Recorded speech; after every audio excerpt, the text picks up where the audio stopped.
Here's a Zapier question from Facebook. It says, anyone here good with Zapier? I'm trying to create a trigger so when someone submits a form on Google Forms, they're added to my ActiveCampaign CRM. I'm sure that's possible. Well, it is possible, and in this tutorial, I will show you how to do exactly that. So before we get to the Zapier setup, the hard part is actually in the Google Forms. I created a sample form here called Zapier Demo with Google Forms with 3 fields: first name, last name, and email. Now, then I clicked on responses, and here's the key. Clicked on those 3 dots there and select response destination.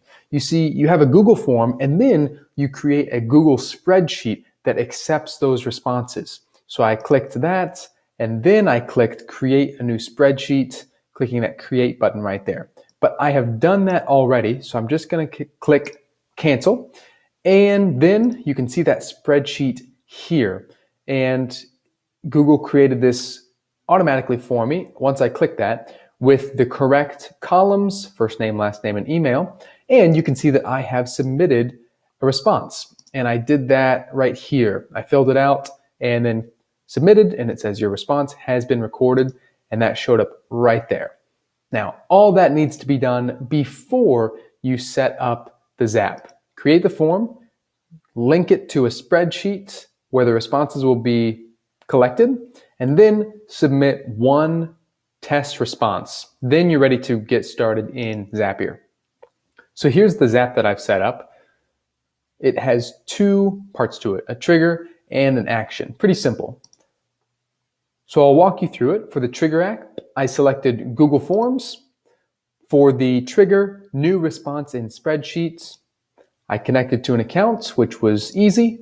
And then for edit options, I selected the spreadsheet, Zapier Demo with Google Forms. This was, again, named for me, and Form Responses 1 was the only option that I had. Then test the step, and I got a success. Next, for the action, for the app, I selected ActiveCampaign. For the action, I scrolled down until I found Add/Update Contact. Then I connected to an account. This took a little bit more effort than connecting to the Google account. I had to go into my ActiveCampaign settings, click on Developer, and then you'll see your URL and your key that you need. And Zapier will give you some more instructions on that when it comes time for you to do that. Then for the edit template, for the list, I actually don't use ActiveCampaign, but I did have a test list set up called My First List, so I just selected that. And then I had 3 fields that I collected from my Google form, and I was going to use them here: email, first name, and last name. And I did this all the same way. I'll show you how to do last name here. I just clicked on the insert a field icon right here, and then I scrolled down until I saw the appropriate field. So here's email, here's last name, and first name. So I will click on last name for the last name field. These others were optional. I decided to skip those. Then I clicked continue, and then I sent a test, which, if you look over here, was successful. Reagan Star was added. Now I clicked finish, and I turned it on, so the Zap is on, saving me time. So let's see it in my dashboard. And it's going to be here in my demo folder. So here's my demo folder, and you can see the Zap is on. Now, let's give it a live test as the last thing. We will submit another response. So here's the Google form. First name, we'll just say John. And wait for it. There we go. John Smith.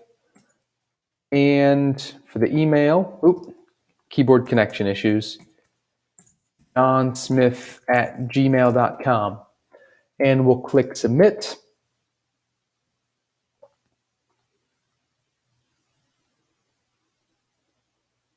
All right, your response has been recorded. Now, you don't need to do this, but we'll just check our spreadsheet here. And yes, we can see that John Smith has been added.